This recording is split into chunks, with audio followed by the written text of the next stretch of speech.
sejam muito bem-vindos novamente ao nosso Boas Novas Podcast. Eu sou a Luíse e hoje eu tenho uma convidada mais que especial para conversar com vocês, que é a Carize. Ela é bióloga e fitoterapeuta há cerca de 17 anos, né, Carize?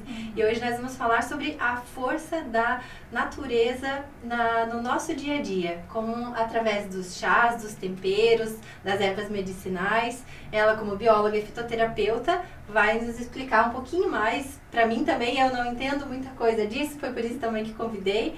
E para vocês que também não conhecem. Quem já conhece, fique com a gente, aproveite, às vezes sempre tem uma coisa a mais para descobrir, mas quem não conhece quase nada como eu, vamos sentar, vamos prestar atenção no que ela vai falar, que eu acho que com certeza isso vai melhorar muito o nosso dia a dia nessa parte das ervas e temperos e na culinária também.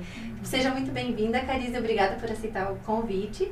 E gostaria que você se apresentasse também, falasse um pouquinho de você e logo depois conversasse com a gente um pouquinho sobre os chás. Então, boa tarde, sejam bem-vindos quem está nos acompanhando.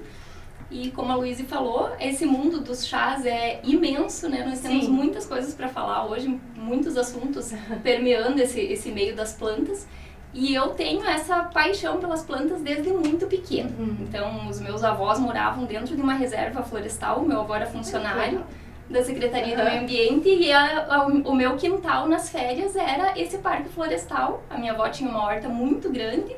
Então, ela ensinava? Ela ensinava, ela falava e eu tinha muita curiosidade. Então, eu gostava muito de ficar perto dela, de pegar as plantas, de experimentar. Ela sempre fazia muitos chás. Então, as minhas duas avós tinham muito essa característica de lidar com as plantas e eu, desde muito pequena, desenvolvi esse amor pelas plantas. E daí você começou, aí você decidiu que queria fazer a biologia. Sim, influenciada por isso. Influenciada por isso. E daí a fitoterapia veio depois. Veio depois. Eu sempre gostei muito da parte da botânica dentro da biologia, né? Que são várias áreas diferentes. Mas a parte da botânica sempre foi o que mais me chamou a atenção. Sim. E aí, depois de formada, com o uso com a minha família, que eu fui desenvolvendo o gosto pela fitoterapia. E aí, acabei me especializando nisso. Ah, que legal. Então, assim, começa explicando um pouquinho pra gente, rapidamente a história do chá, porque o chá, ele é milenar, como você mesmo falou, ele é cheio de memórias afetivas, memórias olfativas, visuais, né, a sua memória com a sua avó. Começa contando pra gente um pouquinho da história do chás, que é muito antiga. É, muito antiga e muito rica. Então, a história do uso das ervas medicinais e do chá, ela permeia a história da civilização, né? Sim. Nós vemos que em todas as culturas, nós temos, através da medicina tradicional, o uso das plantas. Então, desde que os homens estiveram sobre a terra, estavam experimentando, testando, usando, né? Então, a gente imagina aí quanta planta ruim foi experimentada até acharem o que dava para usar como tempero, como chá, né? Como alimento também. Então, nós temos registros muito antigos de utilização há mais de 5.000 anos. E uma lenda bem interessante que fala sobre o uso do chá vem da China. Que ela fala que em torno de 2.700 a.C. tinha um imperador que gostava muito de plantas e ele andava procurando essas plantas e ele tinha o costume de ferver a água para tomar. E numa dessas viagens, dessas saídas dele, ele deitou para dormir enquanto a água fervia e ele deitou embaixo de uma planta que é a planta do chá. E as folhas caíram na água e quando ele acordou, ele tomou aquilo e se sentiu muito bem. Então, ele descobriu que tinha alguma coisa naquela planta e começaram os estudos e a utilização de forma terapêutica. Então, aí nós temos também o fato de que há o uso das plantas medicinais em diversas culturas, de todas as plantas, e há o uso da planta do chá, que nós usamos esse termo chá, mas na verdade, tecnicamente, chá é a bebida feita da Camellia sinensis, que é um tipo de planta. As outras a gente generaliza para chá disso, chá daquilo. Não tem problema nenhum, né? Eu sempre digo que o importante é fazer e experimentar e usufruir da bebida das plantas. Mas tecnicamente nós chamamos de chás, bebidas feitas a partir da Camellia sinensis, que aí nós temos o chá preto, o chá verde, o chá amarelo, o chá branco, todos derivados dessa planta. Sim, são formas diferentes de processamento da planta para fazer o chá. E aí as outras plantas que nós fazemos, de camomila, de hortelã, de alecrim, nós chamamos de infusão, nesse caso, né? Ou uma decocção, que a gente vai falar um pouquinho depois sobre as formas de preparo. Então, nós temos essa história desse imperador chinês, né? Então, bem antiga. Temos toda a história do uso das plantas na Índia também, através da medicina tradicional, que é o Ayurveda. Também tem livros publicados em torno de 500 a.C., já haviam livros escritos sobre o uso das plantas. E também nós temos aí, a partir do século XV, XVI, com as grandes navegações, aí começou a se difundir, né? Com certeza. Porque eles iam para a China buscar especiarias, buscar tecidos, e viam que a população utilizava esses chás e traziam. Traziam os chás, e como era uma coisa muito cara na época, porque o custo das viagens já era alto, né? E tudo que eles traziam nos navios era muito caro. Então era utilizado pela realeza. Então foi difundido na Europa através da realeza. Tem muitas histórias de rainhas que utilizavam, inclusive que tinham dotes, que levavam chá como dote na hora do casamento. O chá? O chá, Tem a história da rainha Catarina de Bragança, que ela era uma princesa portuguesa e casou com o rei Carlos II da Inglaterra. E nesse casamento ela levou muitos cofres de chá no navio para levar como dote. Como dote. Olha que curiosidade, né? Eu sempre soube que o chá tinha surgido na China, né? E agora com essa história do imperador, né? E é bem curiosa, bem curiosa. E hoje em dia, assim, agora sabendo que tem os chás e as infusões, né? O que é mais usado? É o chá mesmo? Qual é o tipo mais usado, assim, que pedem pra você lá no teu... Você tem um ateliê, né? Um ateliê disso, né? Quais são os chás mais usados? Então, eu não trabalho especificamente com a Camellia sinensis. Eu tenho em casa para o meu consumo, mas eu ainda não tenho produtos com ela. Estou desenvolvendo. Mas o chá é a segunda bebida mais consumida no mundo. O chá da Camellia sinensis, né? Então aí o chá verde e o chá preto. E aqui no meu ateliê eu uso muito as plantas que eu utilizo bastante, a camomila, que eu faço vários blends utilizando, que é uma planta bem comum, né? Que a gente tem uma plantação bem perto daqui em Mandirituba, que é a capital brasileira da camomila. Não sabia. Então é uma planta bem difundida aqui. Eu uso bastante a verbena, que é essa daqui também, que também é uma planta super calmante. Então eu trouxe também aqui a verbena e a melissa pra gente ver a diferença, né? São plantas bem parecidas, tem uma composição química também parecida e as duas são calmantes, mas são plantas diferentes. E falando dessa diferença também, a gente tem o cuidado sempre na identificação das plantas, né? Porque como essas duas têm a composição química parecida, mesmo sendo plantas diferentes, também tem plantas que são muito parecidas, mas têm a composição química bem diferente. Né? Então a gente tem esse cuidado sempre da identificação. E para preparar, por exemplo, eu quando vou preparar o chá, eu pego o saquinho, coloco a água, deixo ali, nem sei, às vezes esqueço, às vezes tiro antes. Para preparação desses chás, assim, como que prepara? Nós temos duas formas de preparo predominantes, né? Das duas formas mais básicas. Então a gente leva em consideração o tipo da planta que a gente vai utilizar. Quando nós utilizamos, por exemplo, o gengibre, que é um rizoma, né? Bem duro, inteiro, uma canela em pau, um anis estrelado. Quando nós utilizamos plantas muito duras, nós utilizamos a decocção, que é o cozimento. Então nós necessitamos cozinhar essas plantas para extrair os princípios ativos dela. Quando nós utilizamos plantas delicadas como a camomila, a verbena, a melissa, o tansagem, o alecrim, o hortelã, nós fazemos em forma de infusão. Essa infusão é colocar a planta dentro da xícara, colocar água quente em cima, tampar e deixar ali uns 5 minutinhos e depois coar e tomar. Quando nós fazemos a infusão dessa forma, nós preservamos os princípios ativos ali, não desperdiçamos, né? Porque o cozimento iria evaporar demais e a gente ia acabar perdendo esses princípios ativos. Então são alguns cuidados na hora do preparo do chá. Sempre fazer ele, colocar tanto a infusão quanto a decocção tampado, porque os primeiros compostos que são liberados no chá são os compostos voláteis, os óleos essenciais e outros compostos que tem ali. E eles se dispersam no ambiente com muita facilidade. Então, se eu fizer um chá cozinhando ali com a tampa aberta ou colocar na xícara e não tampar, eu vou perder esses primeiros princípios ativos. Eles vão se dispersar no ambiente, né? Então, a gente sempre faz tampado e depois que ficou ali os 5 minutos em infusão ou quando a gente faz a decocção, a gente cozinha ali, dependendo do tipo da planta, de 2 até 8, 10 minutos e depois deixa um pouquinho parado ali também para coar. É importante coar para que essa planta não continue agindo ali, né? Então, você retira, já utilizou os compostos que você queria, você retira a planta e deixa o chá preparado e pode tomar ali durante 6, 12 horas tranquilamente.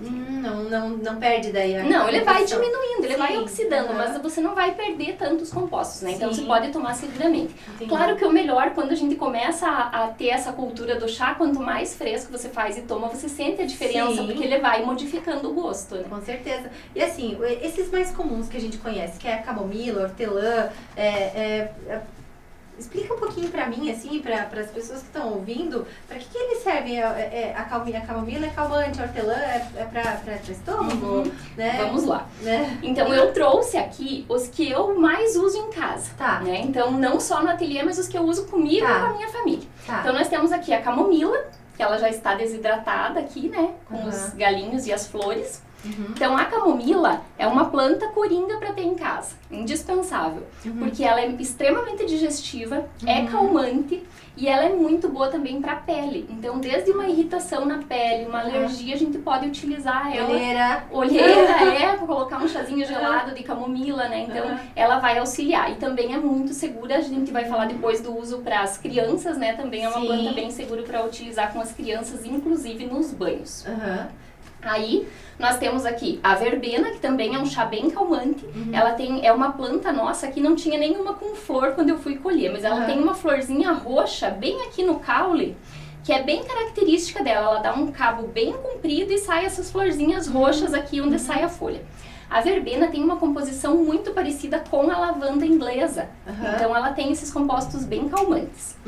O alecrim também é o queridinho da horta, né? É difícil a horta que não tenha um pé de alecrim. A minha horta tinha alecrim e eu não usei, ele morreu por não usar. Então me explique, né? Vamos lá. Então o alecrim é excelente para problemas estomacais. Então ele é um protetor do estômago, né? Muito bom.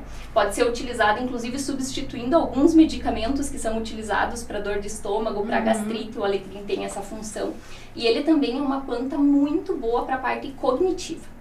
Então ele tem moléculas químicas que vão agir no nosso sistema nervoso, facilitando a transmissão dos neurotransmissores ali e nos deixando mais alertas, mais ativos, com o nosso cérebro funcionando melhor.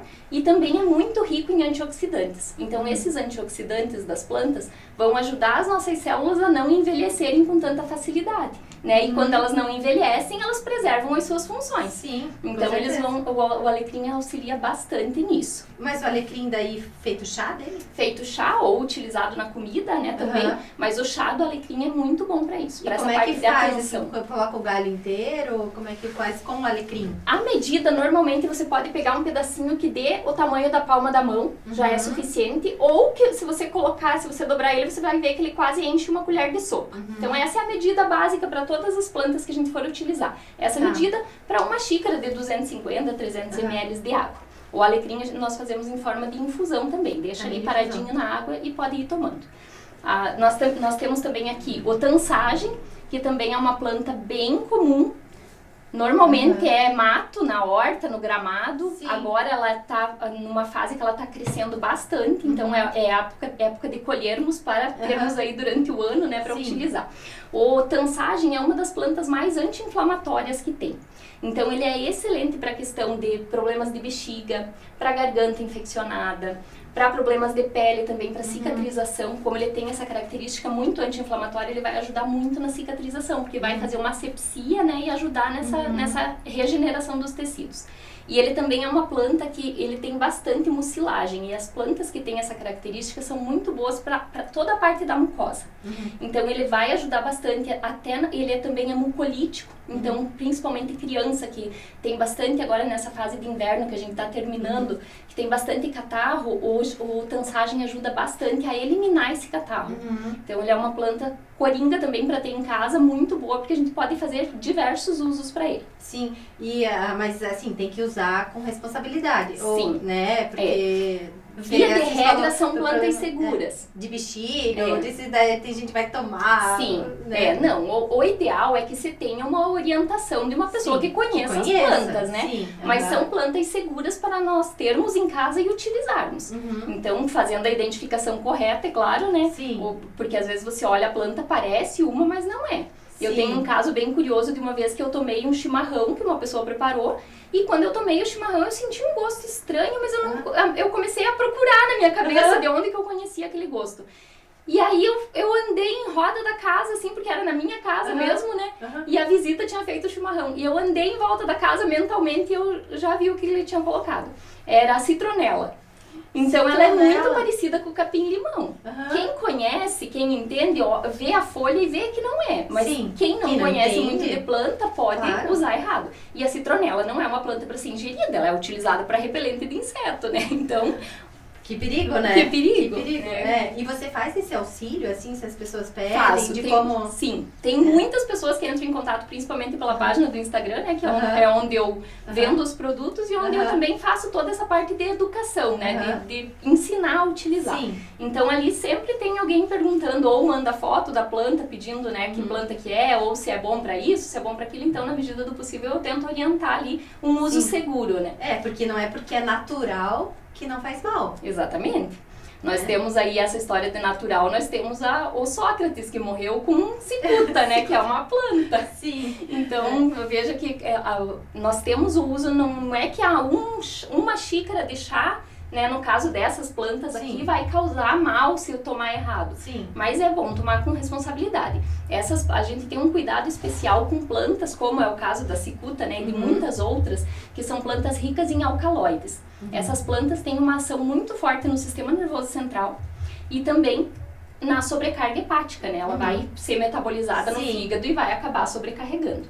Então, tem muitas plantas nessa classificação altas em alcaloides que a gente tem o uso na medicina. Né? A morfina, que é derivada de uma planta também. A cocaína, que é uma droga, né, utilizada também, derivada de uma planta. Mesmo a cicuta, a beladona, que era muito utilizada antigamente, né, em casos de assassinatos até era utilizada a beladona e ela é também uma planta nessa classificação. Então essas são plantas que a gente nem tem em casa, né, a gente não tem o costume de cultivar. Então são plantas mais perigosas. Mas essas, via de regra, são plantas muito seguras. Plantas mais seguras. E assim, você falou que essa, por exemplo, essa aqui para criança, como que a gente faz para introduzir as plantas de forma segura para os nossos filhos? Porque os meus filhos não gostam de chás, então eu acabo que eu não faço muito, mas tem muita criança que gosta de chá e você mesmo conhece, né? Como introduzir essas ervas assim, já desde bebê até a primeira infância, ali de forma segura? Sim, então o que nós temos que ter cuidado é em apresentar de forma leve para as crianças, para que o corpo vá se acostumando com aqueles compostos novos, né? Porque cada planta tem uma composição química e o organismo da criança ainda não está totalmente pronto ali quando ela nasce. Então, o que eu indico? Que nos primeiros meses a gente pode utilizar o banho com ervas, principalmente com a camomila. Né? Então, o banho com a camomila a gente faz em forma de infusão na xícara, coa e coloca na água da banheira do bebê. Então, a criança, além de ir se acostumando com esses compostos, auxilia muito na cicatrização. Então, crianças que têm brotoeja, né, nessa região, nas dobrinhas, na região do pescoço, ela ajuda a secar, a cicatrizar essa brotoeja. Ela também ajuda nas assaduras e também vai acalmar a criança pela presença, né, de apigenina que ela tem, que é o composto calmante. Então, mesmo ali no banho, inalando, né, vai proporcionar. E também, como a gente está colocando no banho, ela vai estar em contato com o maior órgão do corpo humano, que é a pele. Né? Sim. E aí nós temos um cuidado também, que nós vemos muito hoje a utilização dos óleos essenciais. Eu ia te perguntar, por exemplo, o óleo essencial, né? Eu não tenho camomila, vou lá jogar um monte de óleo essencial no banho, né? De alguma coisa. Não é indicado, porque o óleo essencial ele não vai diluir na água. Então a gente até pode pingar ali, parece que diluiu, mas ele vai ficar em suspensão, as partículas. E quando coloca o bebê na água, a pele do bebê tem gordura e o óleo se liga na gordura. Então ele vai ficar na pele do bebê. E é uma concentração muito forte. Se nós pensarmos que a gente vai colocar uma colher de sopa de camomila para fazer um chá e colocar na água do banho, nos primeiros dias pode fazer metade disso, mais diluído ainda. E se nós pensarmos que para fazer 1 litro do óleo de lavanda, por exemplo, se utiliza em torno de 150 quilos da planta. Então, é uma concentração muito alta, né? Os óleos são maravilhosos, nós temos diversos usos. Você trabalha com esses óleos essenciais também? Eu não trabalho com os óleos, utilizo, gosto muito, gosto de estudar, sei usar, mas eu uso com bastante cautela, bastante cuidado. Então, se forem usar, tem que saber o que tá usando. O que tá usando. Não é só um cheirinho. Né? Sim, eu uso muito aquele do Brief, né, para as crianças na época de que estão resfriados ou coisa assim, mas eu sei que tem que ter cautela para criança muito pequena, né? Tem alguns estudos que mostraram até casos de broncoespasmo em crianças muito pequenas com óleos, ou, por exemplo, esse Brice é um óleo que tem uma molécula chamada 1,8-cineol. Então, quando a gente tem esses óleos, o alecrim, o hortelã, óleos muito canforados, eles têm essa molécula que age no sistema nervoso central também. Então, são mais perigosos para as crianças, né? Tem que ter um cuidado. Mas eles são óleos maravilhosos, né? Nesses quadros respiratórios auxiliam muito. E para crianças ansiosas, assim, tem algum chazinho, assim, que ajude? Sim, que tem. Seja dado com cautela, né? Então, desde o começo, né, a gente colocando o chazinho lá na água do banho, ou senão a gente também pode fazer o vapor em casa, colocar como as avós faziam antigamente, colocar na panela e deixar fervendo ali. Porque também, quando as crianças são muito pequenas, elas vão estar em contato com essas partículas no ambiente e vão acostumando, né? Então, colocar ali as plantas numa panela e ferver já vai auxiliar a ter esse contato com essas partículas novas. E aí, depois de 6 meses, nós já podemos iniciar com a introdução dos chás. O que eu indico primeiro, a utilização de chás de frutas. Porque normalmente no início da introdução alimentar nós temos o contato com frutas. Então não serão moléculas tão diferentes, né, tão estranhas para a criança. Então aí nós temos o chá de maçã, que é uma delícia. A maçã normalmente é a primeira fruta ou a segunda ali, né, maçã e banana. Faz com a casca daí. Você faz com a casca, a maçã com a casca. Você pode fazer um chazinho de maçã, aí nos primeiros, entre 6 meses e 1 ano. Claro, depois de 6 meses. Sim, né, na introdução alimentar, né, que normalmente é após os 6 meses. Então, o que nós podemos utilizar com segurança ali? Ou a maçã, o abacaxi também, que é uma planta, uma fruta que a gente usa, a gente pode utilizar um chá bem diluído, sempre no início. Tudo que a gente vai usar com criança, a gente sempre testa antes, né? Então, pode fazer o chá e passar no antebraço da criança, ver se não vai causar nenhuma reação alérgica. Porque tem pessoas que são alérgicas à camomila. Tem pessoas alérgicas a alecrim, né? Então tem que ter um cuidado. Sempre quando a gente fala de criança, a gente tem um cuidado maior. Então mas são chás tranquilos. Para calmantes, para chás mais calmantes, então nós temos o funcho, a erva doce, também a verbena, depois dos 6 meses também pode ser utilizada, a melissa, então sempre bem diluído, né? Eu falei ali que antes a medida é a palma da mão, assim, né? O tamanho do galinho da palma da mão ou uma colher. Então, se você vai fazer para criança no início, se divide por 4 isso, né? E faz bem diluído para ir iniciando esse contato das crianças com isso, né? E um chá, assim, pra antes de dormir, pra fazer tipo um blend de chás. Eu sempre compro na caixinha, né?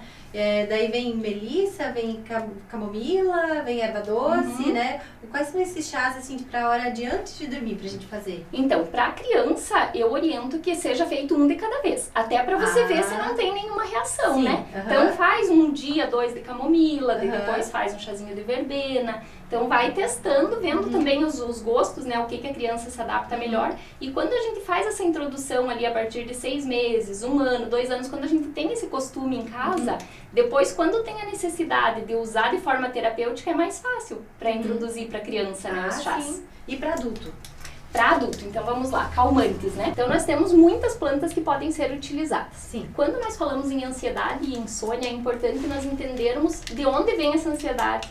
Né? Sim, e claro, tem casos que necessita de alopatia, de intervenção médica, né? Com certeza, dá para deixar bem claro que nada substitui a medicina, né? Isso tudo é uma forma auxiliar, né? De auxiliar de forma natural o tratamento médico, né? E quando nós aprendemos a utilizar as plantas, muitas vezes nós evitamos o uso, né? Porque quando a gente tem o autoconhecimento, que você sabe que tem alguma coisa que não tá legal no teu corpo, e você sabe o que utilizar, você evita de piorar esse quadro, né? Então, muitas vezes um quadro de sinusite, de rinite, uma dor de barriga, se você vai já nas plantas e tem esse conhecimento, você vai evitar de precisar, às vezes, ir pro médico ou tomar um remédio mais forte, né? Ou pode usar até como um coadjuvante, né? Sempre também com orientação. Então, quando nós pensamos em ansiedade e insônia, nós temos 3 caminhos para pensar em chás. Os relaxantes mentais, que vão fazer essa ligação dos neurotransmissores, induzindo o corpo, né, mandando essa resposta de que é preciso desligar, que hoje em dia, com o uso das telas, principalmente, nós temos essa dificuldade, né, o cérebro não desliga. Não desliga. E daí você ainda vai deitar, vou relaxar, Pega mais um pouquinho. Aí não tem como, né? né? Então, quais são as plantas que nós temos para esse relaxamento mental? A lavanda angustifolia, que não é aquela lavanda que nós temos nos jardins por aqui, né? Ela tem uma diferença bem significativa na composição química. Então, a lavanda angustifolia é a lavanda normalmente produzida na França, na Bulgária. Nós já temos alguns produtores aqui no Brasil, mas ela ainda não está bem adaptada aqui. Então, ela é uma lavanda que tem uma composição muito relaxante. Essa lavanda que nós temos aqui no Brasil, a lavanda dentata, ela tem uma composição com aquela molécula que eu falei antes que é perigosa para as crianças, que é o moito-cineol. Tem muita cânfora. Então, você vê que se você cheirar ela, se você esmagar a flor e cheirar, você vai lembrar muito desses medicamentos para contusão, sabe? Porque ela lembra esse cheiro. Então, voltando aqui na parte de ansiedade, nós temos a lavanda angustifolia, que pode ser feita em forma de chá. Você tem ela? Eu tenho ela aqui. Ela é bem diferente das lavandas que nós temos aqui nos quintais, né? E até o cheiro dela, se você cheirar, ela tem um cheirinho mais adocicado, mais leve. Então, essa é a lavanda verdadeira. Aí nós temos a verbena também, que tem também os compostos químicos muito parecidos com essa lavanda. É uma planta nossa, eu digo que é uma planta do mato aqui do sul, né? Então a verbena também pode ser utilizada. A Melissa officinalis, que também é excelente para quadros de ansiedade. O maracujá, e aí também nós temos um cuidado especial, porque a parte calmante do maracujá é a folha, não é a polpa. Então não adianta tomar um suco de maracujá, porque não vai acalmar. E o maracujá, apesar dele ser uma folha, ele também tem alcaloides na composição. Então, nós temos o cuidado no maracujá, no guaco, de ferver. Precisa desse cozimento para quebrar um pouco desses compostos, sabe? É um cuidado sempre que eu gosto de lembrar quando a gente vai usar a folha de maracujá. E maracujá, assim, tomado aí puro, pode ser tomado puro. É o chá da folha do maracujá. É o chá da folha, né? É a passiflora, né, que a gente conhece. Tem muitos medicamentos fitoterápicos, né, feitas a partir do maracujá, mas é da folha que tem esse efeito calmante. Então, a camomila também pode ser utilizada como um calmante mental. E aí nós temos outras plantas aqui que são calmantes, que são relaxantes corporais. Então, elas têm um efeito miorrelaxante, vai relaxar a musculatura. Porque às vezes você não consegue dormir porque tá com dor no corpo, né? A tensão do dia a dia. Tensão do dia a dia, nossa, eu mesmo tenho uma tensão assim, e daí você fica, né? A tensão nervosa, a ansiedade tá na cabeça, mas o corpo sofre muito, né? Sofre. Então, nós temos algumas plantas que podem ser utilizadas para isso, que é o caso da manjerona, que é extremamente relaxante muscular. Chá também dela. Pode ser feito chá, e a manjerona também nós podemos fazer compressa. Então, pegar um punhado no quintal, amassar ela com um pouquinho de água quente e colocar na região dolorida, alivia bastante. Tanto a manjerona quanto o hortelã tem essa função de compressas. Meu pé de manjerona também morreu porque eu também não sabia usar. Então agora eu já providenciar uma mudinha. Pra plantar. Nós também temos o louro, que é uma planta que é utilizada na culinária. Eu conheço o louro para colocar só no feijão, né? Sim, mas o louro tem muitas propriedades medicinais. Então ele é excelente para quando tem indigestão por gases, né? Muitas vezes essa indigestão que não processa os alimentos, o louro ajuda bastante a diminuir essa flatulência. E ele também é meio relaxante, então vai ajudar a descansar o corpo para dormir. Outra planta que também tem essa função de relaxamento muscular é o mulungu. É uma planta bem diferente e ele são as cascas da árvore. Ele é rasurado, né? É arranhada a casca da árvore e tirado esses pedacinhos. Né? Ele é bem diferente e é muito relaxante. Então, assim, se é um quadro que você tem tensão muscular, mas tem também essa ansiedade mental, aí sim nós podemos fazer isso falando em adultos, né? Podemos fazer um blend. Podemos colocar uma folhinha de louro, um pouquinho de mulungu, um pouquinho de lavanda angustifolia ou uma camomila, né? No máximo 3 plantas, porque já é bastante informação química. Né? Então, nós falamos que é natural, mas não pode exagerar. Não pode exagerar. Então, cada planta tem centenas de compostos químicos. Então, se você vai juntar ali, imagina 10 plantas, quantos compostos, né? Não tem necessidade. E também você vai estar usando um pouquinho de cada um. Então, é melhor você escolher 3 no máximo e usar aquelas plantas ali com um efeito terapêutico maior. Então, e outra planta também que eu trouxe pra gente preparar aqui é a laranjeira. A folha da laranja e a flor tem um efeito calmante maravilhoso. Então, pode ser utilizado à noite, principalmente, né? Vou colocar ela aqui. E as flores também, nós temos aqui os botõezinhos que são extremamente aromáticos. Deixa eu ver aqui. Nossa, é muito bom É cheiro, muito né? aromática. Muito aromática. Lá nos óleos essenciais, a tangerina, a laranja, são os óleos da alegria, né? E aí no caso dos óleos essenciais, a tangerina, a laranja, o limão é feito da casca da fruta. Sim. Porque ela tem essa característica mais energética, né? Mas também é um óleo calmante. Você coloca direto ali. Coloca água quente aqui, nós vamos tampar e daqui a pouquinho o chá vai estar pronto. Então, vou colocar aqui. Vamos fazer um com essa melissa aqui, que é diferente também. A melissa tem um sabor bem suave, bem leve. Vamos colocar a melissa e uma verbena.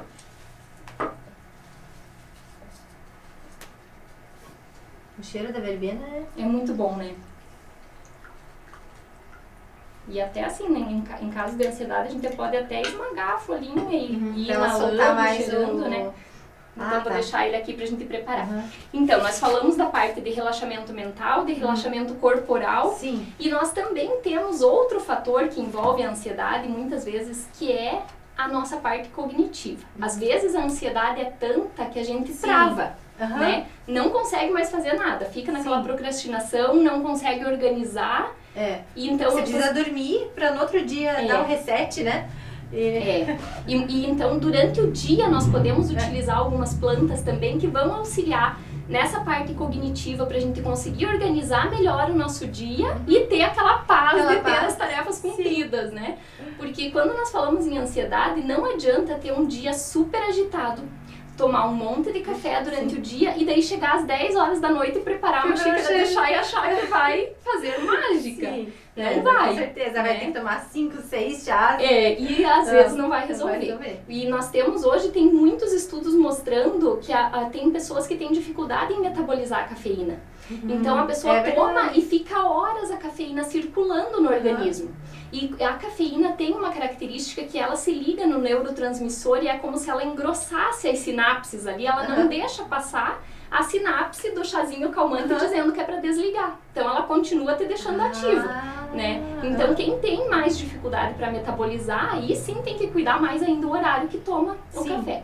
Quando tem pessoas que vêm até mim se queixando dessa parte de não conseguir dormir, é um dos alertas que eu sempre faço. Cuida o café, o chimarrão, né? Às vezes guaraná também tem bastante cafeína, então tem que ter esse cuidado. Normalmente quem tem problema já com a cafeína, ou realmente não pode ingerir, ou até as 2 da tarde no máximo. E depois começa a ingerir chazinho calmante para quando chegar às 10 da noite... E esse chás aqui é tranquilo de tomar, assim... Pra adulto, sim, bem tranquilo. E aí, assim, um cuidado também que nós temos com o chá é variar os tipos de chá. A não ser que seja uma indicação terapêutica, que aí sim, se um fitoterapeuta for indicar a utilização de um chá para tratar algum problema, vai ser indicado 7 dias, 15 dias. Normalmente a gente faz de 7 em 7, né? 21 dias ali para ingerir esse chá. Mas no dia a dia, não é bom nós ingerirmos todos os dias o mesmo chá. Então quem diz, toda noite eu tomo chá de camomila.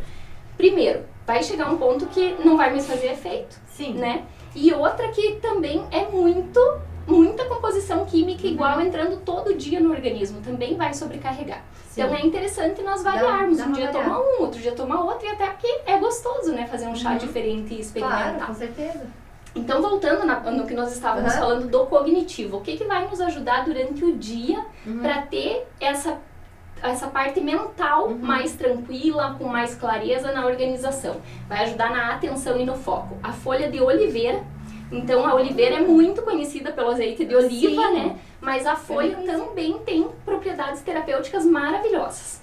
Então ela não tem muito cheiro e nem muito sabor no chá. Mas é um chá muito bom para a parte cognitiva, para essa atenção, para déficit de atenção, né, para esses transtornos assim que a pessoa não tem foco, ou quando necessita estudar, mesmo para o trabalho. Então a folha da oliveira é tranquila de tomar para adulto também. Aqui todos os chás que nós estamos falando para adultos. Também faz assim, coloca um punhadinho ali na xícara. Faz assim, coloca água quente, deixa em 5 minutinhos. Nós temos a folha da oliveira, que é muito boa para essa parte cognitiva, a folha da pitanga também. É a própria erva mate, Sim. né? A história nos conta que quando os jesuítas chegaram no Brasil e viram os índios utilizando a erva mate, os primeiros registros que eles fizeram era dessa curiosidade, de que eles tomavam aquela bebida e iam trabalhar. Eles voltavam, tomavam a bebida e iam trabalhar de novo. Então eles começaram a prestar atenção de que tinha alguma coisa energética na bebida, que dava essa disposição, né? Sim. Então nós temos a erva mate, o café, o cacau também. Hoje a gente tem com bastante facilidade os nibs de cacau, que é aquela parte da casca do cacau, que também fica um chá bem gostoso. Esses dias eu ganhei um daqueles nibs de cacau, comi, horrível. Amargo, né? Amargo, joguei fora, não sabia. Olha que ignorância, Pode usar no chá e também o nibs de cacau fica muito gostoso no bolo também, colocar os pedacinhos, depois você morde, ele fica bem gostoso também. Então, assim, falando de ansiedade, acho que essas plantas cumprem bem o papel delas. E me diz uma coisa, se eu quiser ter uma horta, pra começar uma horta de chás, né, não de temperos de casa, mas uma horta de chás, assim, é tranquilo de plantar? Eles crescem bem aqui na cidade, vamos dizer assim? Porque eu já me interessei em algumas aqui também, né? Dá pra levar muita muda daqui, né? A maioria das plantas aromáticas, elas pegam de galinha mesmo, né? É de estaquia, que a gente fala, tira um galinho em terra e ela pega. Principalmente essas que são super adaptadas aqui na nossa região. Sim. Então, o que é interessante na hora do cultivo, né? Nós podemos ter uma horta numa sacada de um apartamento, com floreiras, com vasos, tranquilamente. Então, tem muitas plantas que vão bem em vasos. E nós temos alguns cuidados que são as necessidades de cada planta. Então, não adianta a gente plantar plantas que têm necessidades diferentes no mesmo vaso, né? Sim. Eu brinco sempre que o vaso de 7 ervas é uma reunião de família de gente que não se gosta, que você tenta fazer dar certo. Não vai funcionar. Então, muita gente diz, o vaso de 7 ervas tá assim porque tem energia ruim na casa. Coitada da planta, né? Foi colocado plantas totalmente diferentes juntas, não vai vingar. Sim. Então, o que a gente tem que cuidar? As plantas aromáticas que são utilizadas para tempero e para chá são plantas que necessitam de sol. Via de regra, elas necessitam de sol. Duas plantas que eu cultivo em meia sombra é o hortelã, que ele gosta de um lugar mais sombreado, e a sálvia também vai bem, não pegando sol direto. Mas via de regra elas gostam de sol. E quanto mais sol, mais compostos elas exalam. Mais cheiro, mais sabor elas têm. A sálvia para que é? A sálvia é muito utilizada como tempero, mas também nós podemos utilizar ela como chá. Nós temos ali, se você quiser me alcançar, aquela cestinha ali. Então a sálvia é muito utilizada como tempero para fazer massa. Então uma massa com manteiga e sálvia e bacon fica delicioso. E ela também é muito ligada às questões do feminino, essa planta aqui. Então, muito também, se a gente olhar ela atrás, olha como ela parece o desenho do pulmão. Ela é muito utilizada para questões respiratórias. É a assinatura botânica dela aqui, né? Para que serve? Então, ela está nos dizendo que ela é muito utilizada para as questões respiratórias. Desde num quadro de sinusite ou de gripe, você fazer uma inalação, fazer o chá e fazer a inalação, ele ajuda bastante, porque ela é extremamente bactericida. E dá pra tomar também? Dá pra tomar também. Não tem problema. Normalmente os chás que a gente faz com tempero não são tão agradáveis ao paladar, porque a gente vai lembrar do gosto da comida, né?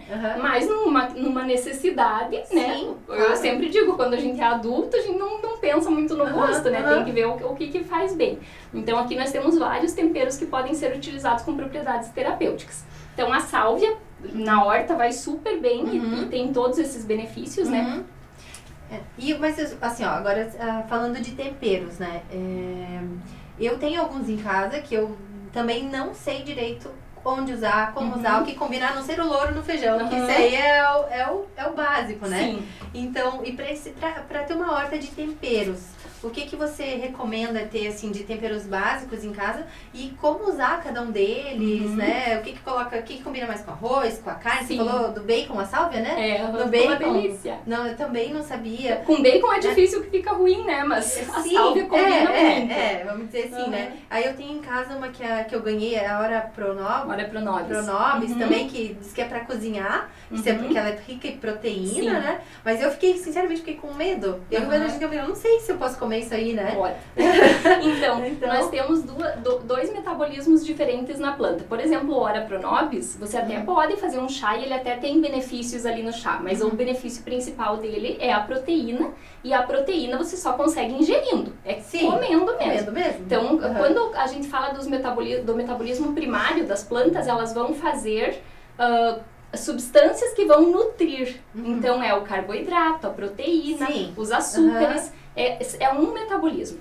O outro metabolismo das plantas, que é o metabolismo secundário, vai dar esses compostos que são utilizados muitas vezes para a defesa da planta. Então, por que a planta tem esse cheiro forte? Às vezes é a defesa para o inseto não morder ela, não comer. E a gente utiliza isso, né, para a nossa saúde. Mas então esse metabolismo secundário que vai dar todos esses cheiros, os sabores, né, esses flavonoides que nós chamamos, que nós temos muitos flavorizantes na indústria, né, que são o que dá o sabor para os alimentos. E esse nome vem dos flavonoides, que é um composto químico dessas plantas cheirosas. Então, normalmente a gente chama de ervas aromáticas, né? E todas essas a gente pode ter em casa. Essas aqui eu colhi da minha horta para trazer, então são bem tranquilas de cultivar. Esse daqui é o orégano. Tá aqui bem diferente, né, do que a gente vê no mercado, porque já vem sequinho, né? Mas o orégano é assim, inclusive é utilizado até as flores no pacotinho que a gente compra, né? Ele vem as sumidades florais e as folhas. Eu conheço o orégano só de pôr em cima da pizza, mas deve ter outras. Tem. Milhares, né? Então, o orégano é extremamente anti-inflamatório, antifúngico, então até para problemas de micose, para assadura de criança também ele ajuda a cicatrizar bastante.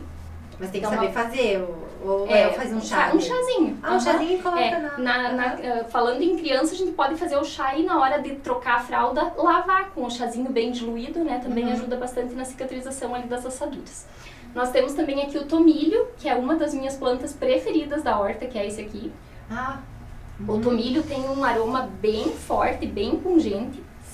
E ele também é muito utilizado em questões respiratórias. Então, quando a gente tem, principalmente aqui no sul, nós temos muito problema de rinite, sinusite, gripe, né? Chega o inverno, é o terror. Então, o tomilho é muito utilizado para inalação, porque ele vai fazer toda essa asepsia da parte aérea respiratória. Por exemplo, o meu filho de 8 anos, o Felipe, ele tem rinite, ele tosse, ele vive com gesto, assim, mas pela alergia mesmo, a gente passa lá o corticoide nasal e tal. Eu posso usar, então. Você pode utilizar o vapor em casa para as crianças. Então, coloca um punhado na panela e deixa ali no ambiente, que vai ajudar bastante. O tomilho, o eucalipto, o próprio louro vai auxiliar também nessa parte respiratória. Então, para criança menor ali com 8 anos, o vapor na casa é bem interessante, né? Quando ali com 8, 10 anos você já pode fazer a inalação, então colocar aquele pano, né, e fazer a inalação ali com o chá mais diluído vai ajudar também. E também ingerindo o chazinho também ajuda, né, na parte respiratória. Mas também sempre mais diluído para criança, mas o chazinho com salve, com tomilho, com um pouquinho, né, acima de 8 anos pode fazer assim. Então, nós temos aqui também a cúrcuma, que também... A cúrcuma eu tomava de manhã no suco, né? Cúrcuma, gengibre, couve, né? E uma fruta, que é o suco verde, né? Muito bom. Que chamam, né? E a cúrcuma também, agora eu tomo ela manipulada em pozinho. A curcumina mesmo, é ótima, né? A cúrcuma, agora já tem ela manipulada, porque a curcumina, que é o composto que a gente utiliza muito dela, ela não é biodisponível. Então, se nós ingerirmos a cúrcuma só ela assim, ela passa pelo nosso trato gastrointestinal e vai embora. Então, a gente acaba não aproveitando muitos benefícios. Assim, tipo, só batida. Por isso que hoje tem a curcumina isolada, que são as cápsulas, né? E também tem uma forma de nós utilizarmos a cúrcuma para ter essa melhor absorção, que é usando a pimenta do reino junto. Então, em torno de 1% de pimenta, quando nós utilizamos a piperina que tem aqui na pimenta, ela vai ajudar na permeabilidade do intestino e vai ajudar a absorver mais a curcumina. Então, a gente sempre utiliza junto. Sempre que for utilizar a cúrcuma, é interessante colocar uma pitadinha de pimenta do reino junto e também ingerir junto com uma gordura. Porque como a curcumina, ela se liga nas moléculas de gordura, ela vai ficar mais tempo dentro do nosso organismo. Então ajuda bastante. E daí como que prepara, tipo, uma receita assim para preparar com a cúrcuma? Olha, eu trouxe aqui uma receita que é excelente para ter em casa para criança, para quadros gripais. Que é o mel dourado, ou o golden honey, né? Que é feito a partir do leite dourado, que nós falamos, né, no início dessa utilização das especiarias. Então aqui é o mel e especiarias misturadas. O leite dourado é muito cheiroso. O leite dourado é muito utilizado na Índia, na medicina ayurveda, até para tratar quadros gripais de criança. Então é uma mistura de especiarias que tem uma alta concentração de compostos antioxidantes, anti-inflamatórios e digestivos. Quando nós temos a nossa digestão funcionando bem, todo o resto do organismo vai funcionar melhor, né? Sim. Então nós já estamos ingerindo compostos que são anti-inflamatórios, que já vão trabalhar em toda essa parte da infecção e ainda melhorando a nossa digestão. Então ele pode ser utilizado. Mas esse aqui não é o leite dourado, né? Esse não, eu peguei o leite dourado, a mistura das especiarias e coloquei no mel. Então ele tá pronto pra criança aí, né? Pra ingerir. Pra comer com uma colherinha, né? Em vez de dar um xarope, né? Que muitas vezes esses xaropes são cheios de açúcar refinado, então com o mel já é antibiótico também, né? Então fica... E daí pra criança usa pra quê? Assim, pra quadros gripais, pra viroses, pra dor de barriga. Vai ajudar em praticamente todos os quadros aí que a infância demanda. Né? Mas não com uso contínuo. Não, só nos quadros, né? A criança começou a espirrar, começou com um quadro gripal, pode dar 2, 3 dias, até 5 dias, pode dar uma colherinha. Uma colherinha pequena de manhã, uma colherinha de tarde, então vai acostumando a criança, né, a ingerir. É um preparo bem fácil de ter em casa e que ajuda bastante. Então nós podemos utilizar a gente consegue comprar as especiarias moídas já, né? Mas o interessante é que a gente moa em casa, porque a diferença no cheiro e no sabor é muito grande. Quando a gente moe, já começa a oxidar os compostos. Então, às vezes tá lá 6 meses na prateleira do mercado, né? Você já vai comprar um Então, aqueles chás que você compra no saquinho, realmente, a potência deles é bem menor. E assim, a gente brinca que são chás recreativos. Eles não têm um potencial terapêutico, porque é pouca erva que tem ali dentro, muito triturada, então já está bastante oxidada, já perdeu bastante dos compostos ali. Então, claro, você gosta de tomar chá, não tem na horta e quer tomar. Eu mesma, quando viajo, às vezes eu levo um saquinho pronto dentro da bolsa, porque eu gosto de tomar de noite, quando chego no hotel, né, para descansar. É o meu ritual de descanso. Então, quando eu não tenho os sachês assim preparados no ateliê, eu levo um sachê comprado. Eu prefiro do que não tomar nada ou do que tomar alguma outra bebida açucarada, às vezes, né? Sim, e você prepara os sachês e daí você vende? Tenho sachês. Tenho a granel e tenho os sachêzinhos prontos pra fazer na xícara também. Que legal, que legal. E olha, e esse daqui, o que é? Aqui é a pimenta do reino, então eu trouxe ela aqui inteira, né, e aqui no moedor. Pra gente lembrar dessa necessidade de moer na hora as especiarias, né? Entendi. Vai ter um efeito terapêutico muito maior quando nós moemos na hora. Por exemplo, se eu quero usar a cúrcuma, tem que ser de preferência com a pimenta, junto com gordura. É bom. Ou uma ou outra, ou se usar as duas, melhor. Por que o leite dourado funciona? Porque você coloca o leite, que tem gordura, né? E coloca a pimenta junto. Pois é, esse leite dourado, eu escutei, assim, em rede social, e pessoas falando, ele é o queridinho agora do momento, né? Me explica do que ele é feito, como é que fazem isso aí, os benefícios meio que você já falou, né, aqui, mas como que faz esse leite dourado? Então, basicamente, ele é uma mistura de especiarias. E ele é trazido da Ayurveda, que é a medicina tradicional indiana, então utilizada há milênios, e com bastante segurança. Então, o que nós temos dentro do leite dourado? Ele é como as masalas indianas, então tem receitas diferentes. Você pode fazer da tua forma. A base dele é a cúrcuma, que é por isso que tem o nome, a cor, né, do dourado vem da cúrcuma, então a base é a cúrcuma. Então, se nós formos fazer uma receita, nós vamos precisar de cúrcuma, que pode ser comprada em pó, né, digamos que você vai comprar numa loja de produtos naturais, né, ou no mercado. Então, a cúrcuma, em torno de 1%, uma pitada de pimenta do reino, que é importante ter junto. E aí nós podemos usar o que nós quisermos. O gengibre, cravo da Índia, canela, cardamomo, noz moscada, anis estrelado. Então, tem muitas opções, né? Sim. Todas elas são extremamente anti-inflamatórias e digestivas. Então, vai ter essa função. No caso da canela, por exemplo, a canela também é muito analgésica. Então também vai trabalhar bastante essa parte de dor, né? O gengibre também tem um potencial analgésico incrível. Então vai melhorar bastante. Por exemplo, fazer um chá de gengibre, dá pra misturar às vezes o gengibre, a cúrcuma e uma no chá, com certeza. Né? E daí sempre quando for fazer, se tiver em pó, pode fazer a infusão, porque ele já tá triturado. Mas se for fazer com um pedaço, assim, você, né, vai cortar uns pedacinhos, normalmente 1 dedo, 2 já é suficiente para um chá. Então corta e faz uma decocção, cozinha ali de 5 a 8 minutos para conseguir tirar esses princípios ativos. E o limão? por exemplo, o limão, por exemplo, eu tomo suco todos os dias, esse suco verde. E eu uso limão, eu uso gengibre, um pedaço de cúrcuma quando tem, que eu não tenho mais na minha horta. A couve e a fruta, né? Assim, o que você acha dessa receita que eu tô tomando? É ótima. Né? Então, tem alguma sugestão, assim, pra fazer? Sim. Como eu falei da utilização dos chás, é interessante variar, né? Então, no suco verde, o suco verde tem uma característica de uma proteção da mucosa estomacal. Então, ele ajuda, por causa da couve, ele ajuda bastante nessa proteção. Ele vai tratando o trato ali, né, do estômago. E eu posso tomar todo dia? Isso é até uma dúvida que eu tinha, assim, porque você pode tomar todo dia, mas não tem uma necessidade, né? Você pode, eu prefiro tomar alguns dias, dar uma trégua pro organismo, daí volta a tomar novamente. Então, é interessante dar essas pausas, assim, de respiro pro organismo, né?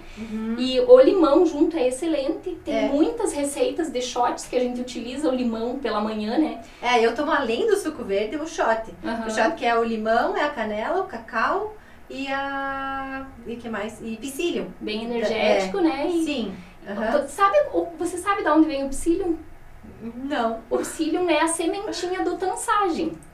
Aquela planta que a gente falou ali no início, ele dá um pito, um pendão assim, cheio de sementinhas, e aquela sementinha triturada é o psyllium, que é uma planta que fica uma gelatina se você mistura ele com água, né? O psyllium, quando eu coloco a colher, eu tenho que tomar na hora. Ele dá muita saciedade, né? Sim, ele sacia bastante. Então, o psyllium é a sementinha do tansagem, e muita gente usa e não sabe de onde que vem, né? Então, é de uma planta bem comum.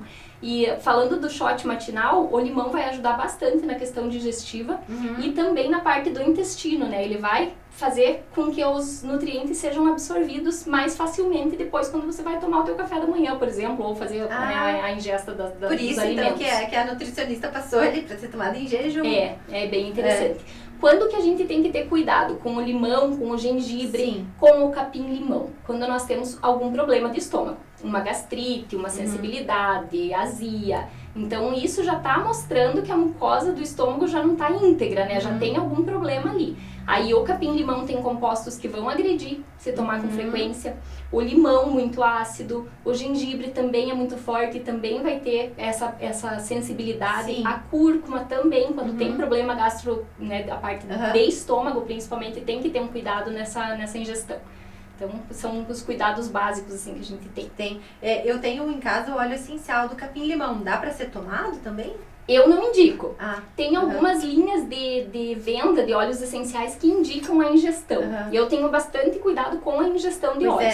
Eu prefiro outras formas de ingerir os compostos, né, através dos chás, dos temperos. Então, eu prefiro dessa forma. Sim, do que ingerir eu acho muito concentrado. Eu acho muito forte, muito concentrado. Entendi. Acho que a gente pode ter os benefícios com mais segurança de outra forma. Sim. E de que forma, assim, toda essa horta, essas memórias que você tem, te conectam com a tua filha, com a tua família? Porque tem uma conexão, né? Sim, elas são, assim, é milenar e, como você falou, você lembra da sua avó, a primeira lembrança de pequena, né? Você nota, assim, que você com a sua filha, assim, se conectam através dessas plantas, toda essa cultura, né? Sim. Eu vejo que principalmente a utilização junto, né? Você trazer os filhos para participar da cozinha, para plantar na horta. Então a gente tem essa conexão de ir para a horta, de ver as plantas, ela já identifica. Quando eu preciso na cozinha, eu peço para ela ir buscar, ela já sabe aonde que tá, quais plantas são, né? E também por questão de segurança. Então eu fui ensinando desde pequenininha o que podia usar, o que não podia. Mesmo as flores, que normalmente é o que chama a atenção das crianças, né? Essa pode ingerir, essa não pode. Então ela tem essa consciência do nosso dia a dia. Porque como eu tô sempre envolta com as plantas, não tinha como, né? Mas eu vejo que o preparo da refeição é muito importante com as crianças, gera essa conexão. Nós temos a conexão com a natureza, não só o uso terapêutico, mas essa parte de contemplação, né? De ver o belo. Olha, você vê um vasinho assim, quantas texturas diferentes, quantas cores. Né? E acaba que com o uso excessivo das telas e videogame, TV, isso se perde, né? Porque o tempero é tudo desidratado, você vai lá, pega na tua gaveta lá e coloca, né? Então, assim, perdeu Às vezes a criança nem sabe de onde vem, né? Então é importante mesmo, né? Essa contemplação, como você falou, né? da natureza e sentir, né? Ir lá, pegar, colher. E tudo é vivência. A gente vê que para criança é tudo muito lúdico, né? Ela tá experimentando o mundo, então poder pegar a planta, saber para que usa, né? Ir junto, colocar numa comida, preparar a comida junto. Eu vejo que são valores que foram se perdendo. E é tão importante, né? Nós vemos que quanto mais estudo tem, quanto mais a ciência avança, mais ela nos mostra que a cura, que o remédio está dentro de casa. Tá na horta, tá na família, né? Nós temos hoje essa percepção de que a ciência é muito importante. Ela vai nos mostrando como utilizar de forma segura, vai dando outros usos, mas volta para dentro de casa e pro quintal da avó. Sim, pro quintal da avó, né? Como sempre. Então tá bom. Carize, eu adorei falar com você disso, tá? Eu tirei quase todas as minhas dúvidas. Depois eu vou te procurar lá, quero comprar os sachêzinhos de chás, né? E eu queria te agradecer o convite, por ter trazido toda essa informação para mim, para as pessoas que estão assistindo. E eu queria que você deixasse teu contato, quem quiser te procurar para conhecer, porque isso tudo tem que ser usado com muita responsabilidade, como ela falou, né? Porque a planta que é natural é que é seguro, né? Você tem que conhecer as plantas, tem que saber a maneira certa de utilizar, né? A quantidade, pode usar para criança, não pode, né? Isso tudo é muito importante, mas então a gente precisa conversar com quem entende, né? Então, passa teu contato, a tua rede social e onde que as pessoas podem te encontrar. Então, o meu principal meio de comunicação é o Instagram, através da página, se chama Com Lavanda. Então, ali dentro eu tenho, além das informações, a venda dos produtos, tem o meu WhatsApp ali na página também, então fica bem fácil para nós nos comunicarmos. E são todos bem-vindos a conhecer. Então, pensando em facilitar o nosso dia a dia, eu trouxe algumas receitas utilizando as ervas e as especiarias que a gente pode ter em casa para ir utilizando no dia a dia corrido. Uma delas é o armazenamento das ervas com cubos de azeite de oliva. Então a gente pode pegar uma forminha dessas que a gente utiliza para congelar a água, para fazer os cubos de gelo, colocar as ervas picadas que a gente gosta, o alho triturado, completar com azeite de oliva e colocar para congelar. Depois nós podemos guardar esses cubos e, em vez de comprar os cubos prontos, né, que tem tantos componentes ali artificiais, nós podemos utilizar esse cubo pronto com azeite de oliva e ervas. Nós também temos a manteiga de ervas, que fica extremamente aromática, excelente para servir para uma visita, às vezes de última hora que chega. Então essa manteiga com ervas também. Nós deixamos o tablete de manteiga em temperatura ambiente, para que ele fique naquela textura de pomada, que a gente chama, que é aquela textura molinha. Misturamos as ervas, nós temos as ervas de Provence, que ficam deliciosas nesse tablete de manteiga. Misturamos e guardamos na geladeira. E depois podemos ir utilizando. Pode ser passada numa torrada, pode ser feita uma massa e colocada uma colherada dessa manteiga com as ervas que já fica temperada, então também é uma forma fácil de utilizar. E na parte dos doces nós temos o açúcar aromatizado, que nós temos no mercado o açúcar de baunilha, mas nós podemos fazer o açúcar aromatizado com outras especiarias também, para na hora de fazer um bolo, uma bolacha, utilizar ele pronto. Então a gente armazena o açúcar com os pedacinhos de canela ou com o anis estrelado triturado e depois pode ser peneirado e utilizado nas receitas. Carize, muito obrigada. Muito obrigada a vocês que ficaram com a gente até agora. Se esse episódio fez sentido, se você gostou, se conhece alguém que precisa saber mais sobre isso, compartilhe, curta e até a próxima. Agora eu vou te servir um chazinho de flor de laranjeira. Muito obrigada. Vamos ver? Nossa, é muito aromático, bom, né? Muito aromático. É muito diferente dos chás. Com certeza eu vou bater lá na tua porta para pegar um pouquinho dessas plantas. E hoje já vou levar também. Obrigada, Muito obrigada, Luiz. Tchau, tchau.